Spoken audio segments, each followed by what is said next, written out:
Ontem um amigo meu estava aqui em casa e me perguntou o seguinte, abração aí para o Saulovski, por que que aqui naquela época, né, vocês querem ver uma coisa legal, né, que é a leitura de contexto, né. Por que que aqui eu fiquei acumulando Ethereum e por que que aqui eu não fiquei acumulando Ethereum e fiquei preocupado com essa queda, né. Qual era o contexto aqui, nessa época? O contexto nessa época é que dentro desse ciclo de alta, a gente não tinha visto uma grande correção acontecer, que era esperada. A gente tinha visto correções pequenas, tudo acima da média de 8. Então, para mim, isso aqui, na verdade, eram só pullbacks para o preço continuar subindo. Aqui é correção de verdade. Então, foi a primeira correção que é natural ter depois de uma grande forte tendência de alta, certo? No caso, nesse contexto aqui, isso aqui é uma acumulação em topo. A acumulação em topo pode representar reversão de ciclo, pode também ser padrão de continuidade de alta ainda assim, sim, existe sempre as probabilidades, a gente nunca fala, ninguém tem bola de cristal para dizer que aqui vai ser queda infinita e que aqui é topo majoritário. Só que acontece, o mais importante do que ter lucro é sobreviver, conforme eu falei na última live que a gente fez. Nesse contexto aqui, a gente não tinha feito nenhuma correção profunda até esse momento. Então, aqui eu comprei Ethereum da massa aqui de tudo que é jeito. Nesse contexto aqui, acumulação em topo, existe uma grande probabilidade. Claro, a gente não sabe o que vai acontecer, porque ninguém tem uma bola de cristal. Só que se não aparecer barras verdes grandes aqui, o rompimento de continuidade, padrão de continuidade, ou seja, seguir a lógica da sequência dessa alta aqui, ó, a tendência mais forte é ele ter dificuldade de chegar nessa região, brigar e começar a perder e começar a entrar nessas regiões de briga aqui debaixo, tá? Perder valor de mercado. Por quê? Porque isso aqui pode ser uma grande bull trap de um gráfico mensal.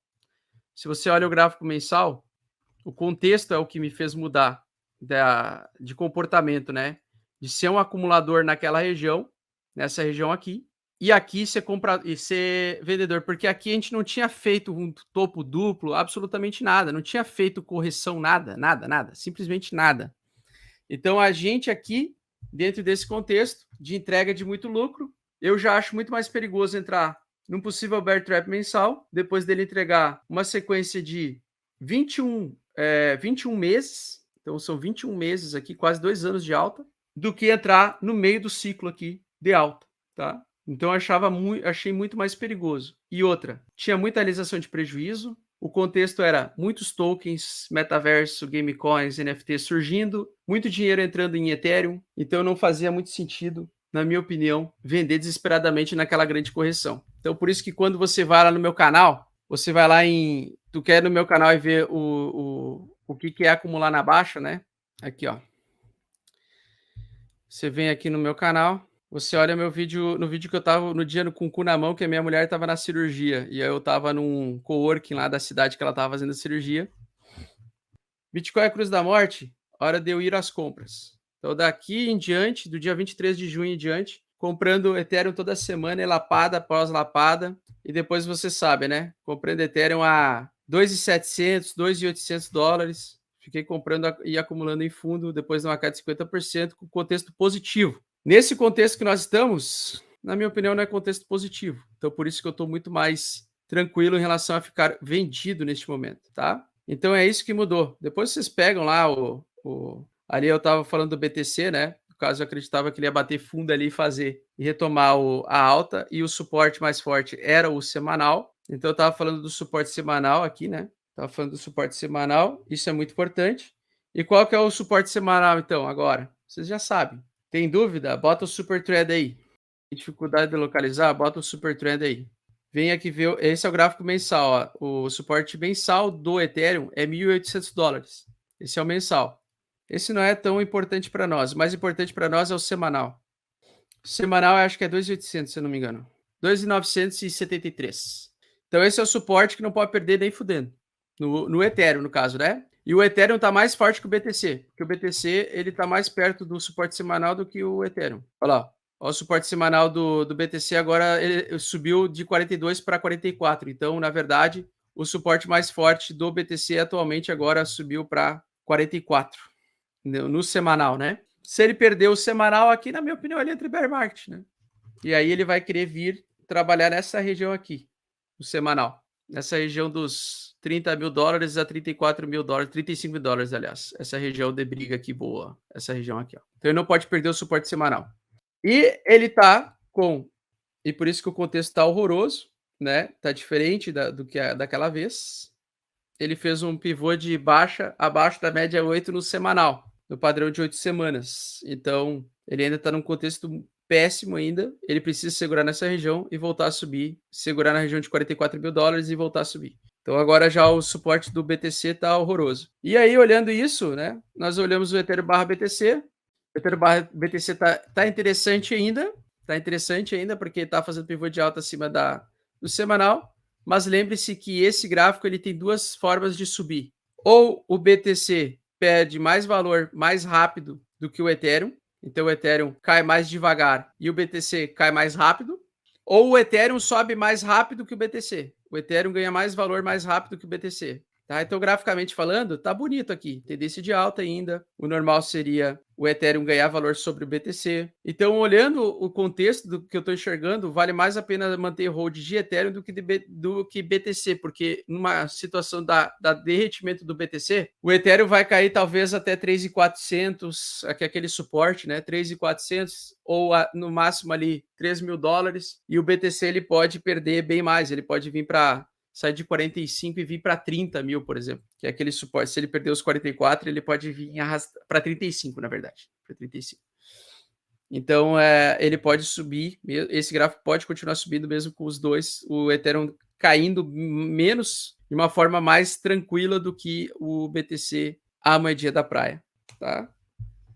Eu acho que o contexto do Ethereum está mais interessante que o do BTC. E falando em BTC, dados da Glassnode, versão Premium, número de endereços, e isso é muito importante de falar para finalizar a nossa live aqui. O número de endereços em prejuízo é muito maior do que de lucro. Então, nós estamos com quase o mesmo número de carteiras em prejuízo de 10, são 11 milhões de carteiras, quase que o mesmo valor de fundo lá da meiuca do ano, que é a região que supostamente pode ser o suporte mais forte do BTC, $44.000, né? Tá? Então, olhando aqui, tinha 11 milhões de carteiras de prejuízo, na dor máxima que o mercado conseguiu ter naquela queda de 50%, que tirou muita gente do mercado, e a maior dor que tivemos, a maior número de carteiras em prejuízo na história do BTC foi 17 milhões de endereços de Bitcoin em prejuízo. Então, quando a gente quer pegar um fundo interessante, a gente quer pegar com a dor máxima, com o maior número possível de endereços em prejuízo. Lembrando, ela está ainda em fase de crescimento de prejuízo, mostrando para nós que provavelmente pode ser manobra do Smart Money sair do mercado agora, conforme eu mostrei para vocês, o Smart Money, na segunda-feira ele pode ter saído do mercado, aguardar o mercado ficar sangrando lentamente, fazer as pessoas se desesperarem e realizarem prejuízo, e depois entrar novamente no mercado para tentar recomprar o Bitcoin mais barato possível, tá? Então, eles podem ensaiar uma perda até os, sei lá, $35.000 ou $40.000 para mais carteiras ainda estarem em prejuízo e recomprar fundo dessas carteiras em prejuízo, tá? Quando a gente chegou próximos 12 milhões de carteiras em prejuízo, a gente bateu o fundo histórico do BTC a 3.500 e agora nós estamos se aproximando dessa região novamente. A única vez em que nos 12 milhões aqui de endereços de Bitcoin prejuízo que a gente teve, que foi superada, foi só superada em duas situações. Naquela vez em que ele bateu o fundo de 7.200, lá em 2019, dezembro de 2019, e naquela situação do Covidão, que vocês já sabem meio o que aconteceu com o Covidão. Tá? Vamos lá agora para o Spent Outputs. Spent Output Outbands. Vamos lá. Gente, a internet tá uma desgraça. E a COT? Enquanto vai carregando aqui Enquanto a gente vai carregando aqui, a gente vai puxar o Gu do Shrek. Puxa no top.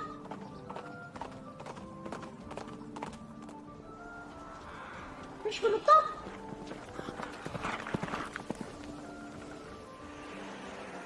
Puxa no top. Puxa no top. Puxa no top.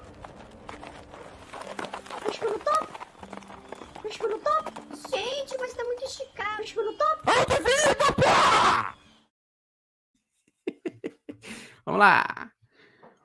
Um abraço aí pro Mário Filho que se tornou membro aí. Tamo junto, Mário. Mário da Massa.